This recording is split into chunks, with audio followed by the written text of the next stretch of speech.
全数而出，杀向崔家军。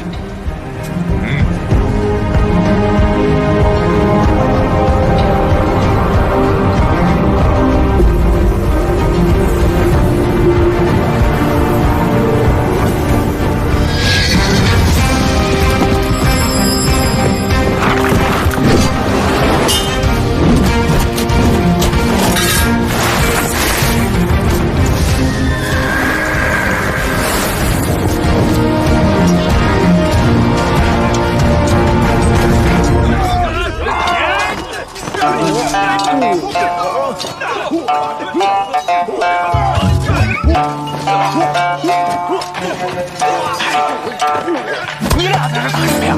师兄不是说假打吗？打谁不一样？屁话！你打自己人吧，打崔家军呢？打他们啊！去呀！走！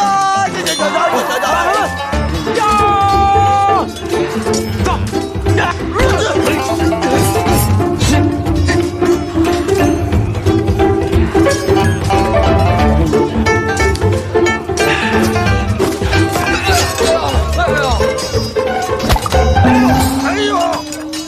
你往哪踩啊你啊！竟然踩你爷爷的手！哟，你不是死了吗？诈尸呢？原来你们镇西军都是这种欺软怕硬、只会诈尸的鼠辈。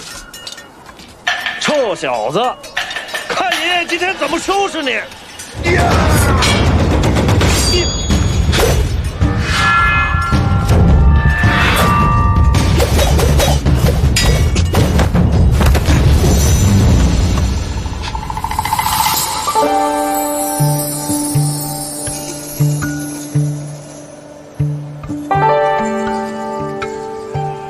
原来是你。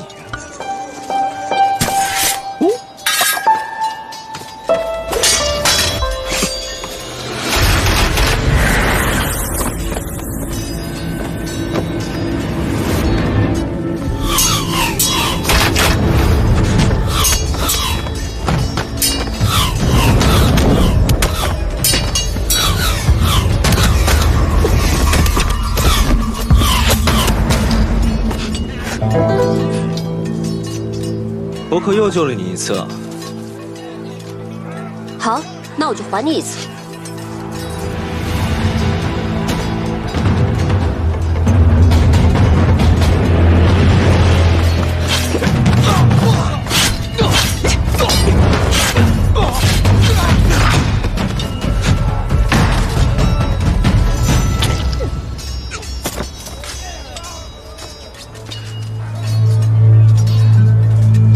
这些人为何要杀你？这些人虽皆是面生之人，又极力遮掩，但我心中有所猜测。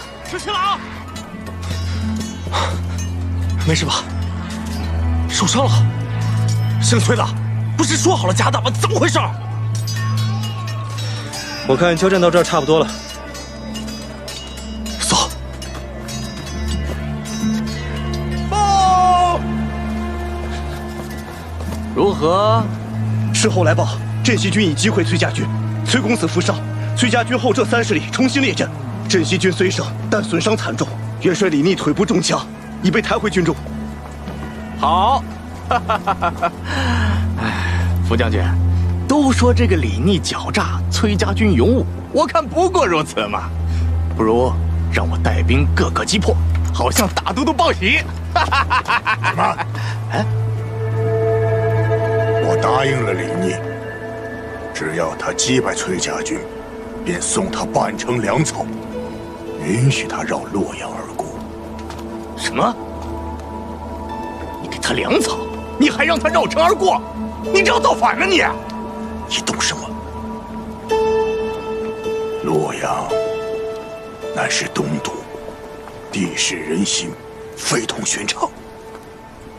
眼下洛阳城中虽然是兵力粮草充足，但若是崔家军和镇西军联手攻城，亦或是围困洛阳，断绝粮道，岂不是置京都、置大都督于危险之中？我看你就是畏战，巧言令色。哼！我冒险用计离间崔家和镇西两军，如今他们两败俱伤，只怕万一这里边有诈，必得先将他们引离洛阳，而后再筹谋如何将他们分而击尽。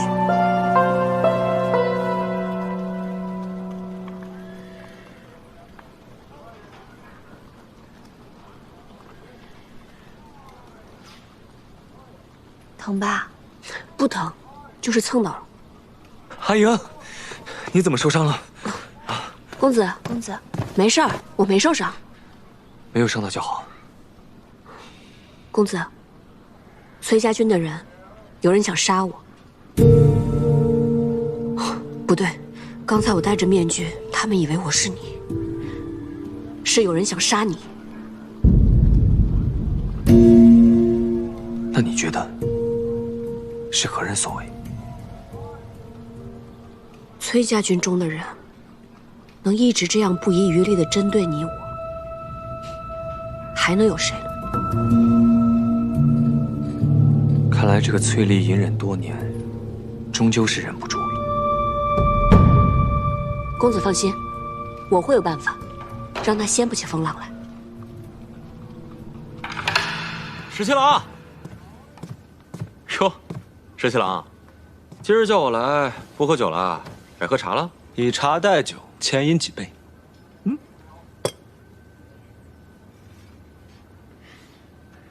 哎呀，如此好茶，得多饮几杯。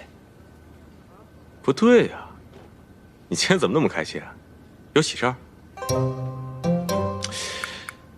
哎呀，你算是说到点子上了。我那个朋友呢，原来他喜欢的姑娘，不是人家小妾。哎呀，石七郎，你的朋友还没把这件事情放下呢。大丈夫拿得起放得下，我以为他们早就断了呢。哎呀，你不懂。行，我不懂啊，但是明眼人都看出来了，那个何校尉和崔公子来往密切，就算不是他的妾室，这两个人必定有私情。石七郎，我们和崔家军虽然同是秦王之师，但是这个崔家是肯定有一心的，将来会成为国朝之患的。你什么时候知道的？哼，什么时候知道的？长眼睛的人都能看出来，你喜欢那个何校尉，是不是？有这么明显吗？那下回我收敛一点。你干嘛去啊？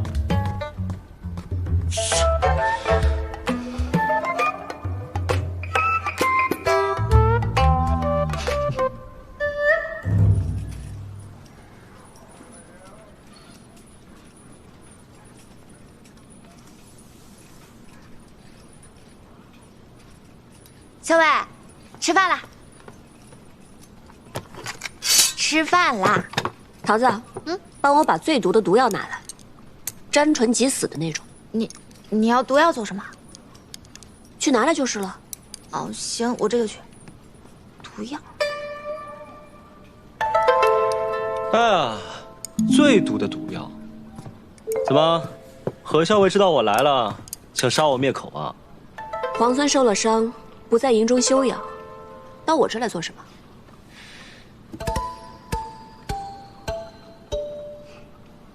哎呀，以前都是你替你们家公子上阵杀敌的吧？当然不是了，今日公子身体不适，我才替他上阵。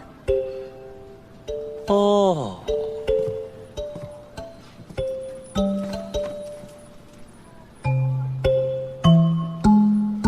我都已经知道了。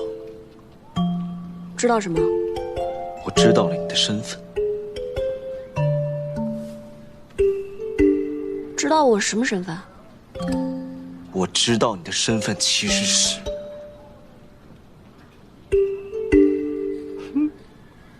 我知道你其实压根就不是崔公子的小妾。我就不是，那又如何？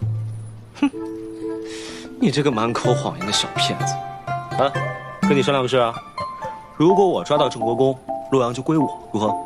那不行，即便你能抓到郑国公，除非你们镇西军不需要我们崔家军相助就能攻下洛阳，否则洛阳不能归你。小伟，毒药拿来了，咱们是要去给镇西军下毒吗？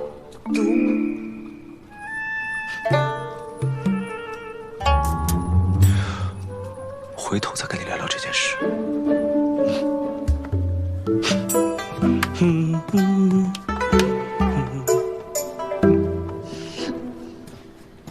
小伟，这李皇孙怎么来了？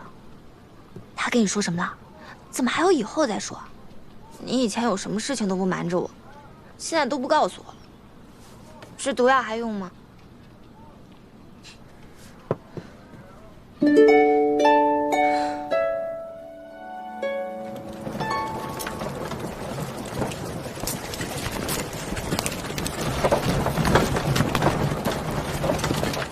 崔家军大败，后退30里。昨日一战，不负福公所望。这仗打得漂亮，不愧是你阿爷的好儿子。福公过誉了。昨日一战，皇孙受伤，今日不能前来，特意叮嘱我，谢过福公的粮草。胡某说话算话，答应给他的粮草，就一定会给他的。那就谢过福公了。转告李逆，让他好自为之吧。是。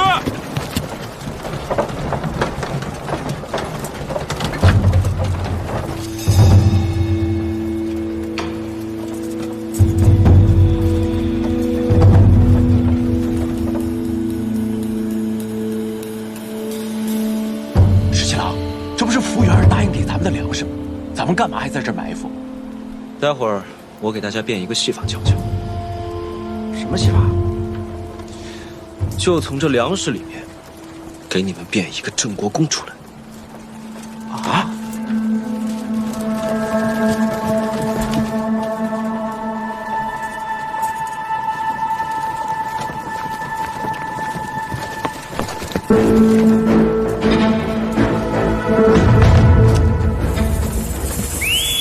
出！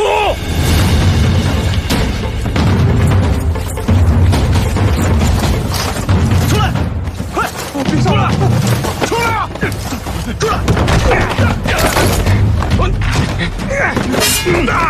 别动！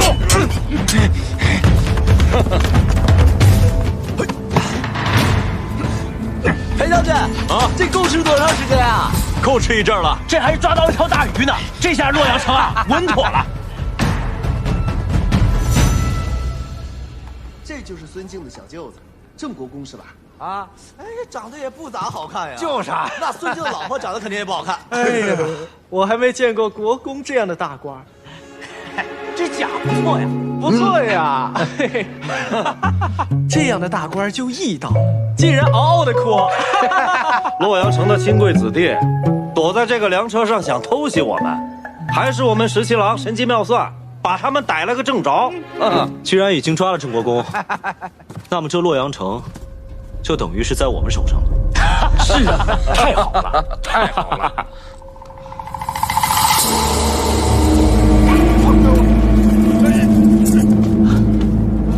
将军，镇西军李逆、崔家军崔林合围，带着郑国公及其随从亲贵前来城前，说愿意用郑国公及被俘的城中亲贵换取城池。换什么换？什么郑国公、外国公，都比不上洛阳城。这等泼皮无赖的事，也只有你们镇西军做得出来。你别看泼皮无赖，可是管用啊！敢不敢跟我打个赌？我才不跟你赌。信服的胡儿，给我听好了！我们家皇孙，李元帅说了，给你一个机会，只要你打开洛阳城的城门，我们就放了郑国公和这些亲贵子弟。我们保证，不拿城中的财帛，不伤害城中的百姓。怎么样啊？这买卖划算吧？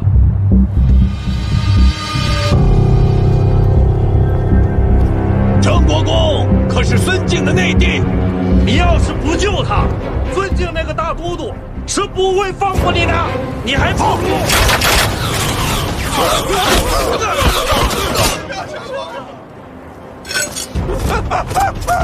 放箭啊！射死了郑国公，砍孙敬，不砍了你们的人头！傅阳，你疯了！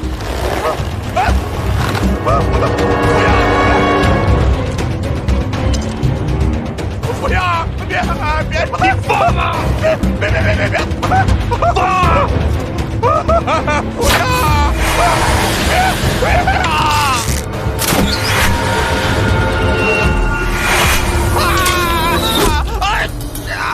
服务员，你这个混蛋！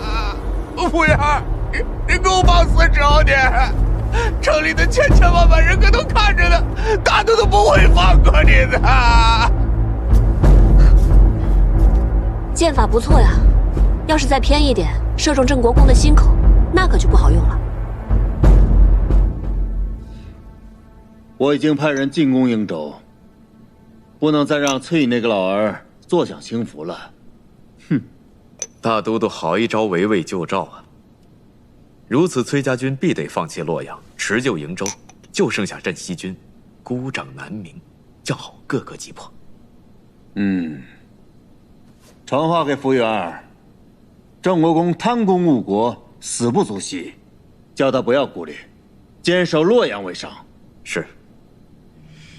但魏国夫人那里，夫人聒噪，我不理会便是了。李逆的那2个兄长，如今还在江南吗？啊，李俊和李来皆无领兵之才，此刻仍被困在江南，不足为惧。哦，放他们出关吗？大都督的意思是，兄弟3个人聚在一起，方知谁是鲲鹏，谁是雀鸟。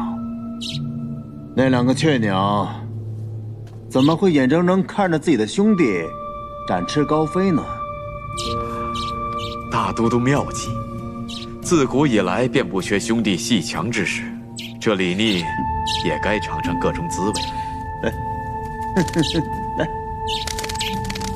来，这个孙敬用兵诡计，派大军进攻瀛州，但崔家军的主力在此，只怕父亲那边撑不了多久。孙敬这是围魏救赵，逼我们退出洛阳。我还是动身回瀛州吧。现在回去也来不及。那怎么办？主要瀛州路途遥远，若是能借到望州，倒是可以在路程上节省好些时日，既能解瀛州之围，又可拿下洛阳。可望州在李逆手里，只怕他不肯借道啊。以我们现在的实力，这件事情还是有商量的余地的。什么？瀛州告急？消息非常可靠，孙敬大军已经在路上了。看来崔家军肯定会有所行动，但他们未必能赶到瀛州啊。若要及时赶回的话，崔林得需借到望州。你什么意思？是要把望州借给他们？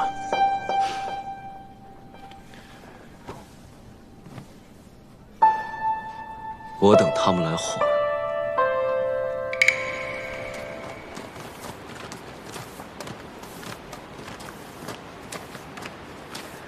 潮儿，你陪桃子姑娘去找医书。是。桃子姑娘，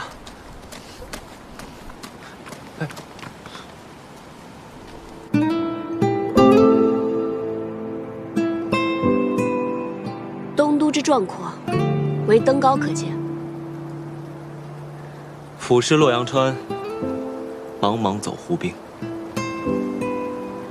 流血屠野草，豺狼尽灌婴。皇孙借太白的事，是在暗讽何人？我只是忽生感慨，穷极壮丽的东都，如今亦卷入战火，虽无明日，不知何时能现。皇孙自起兵以来，便知道这烽火连天，白骨万千，只有以战止战，方才可天下太平。我只希望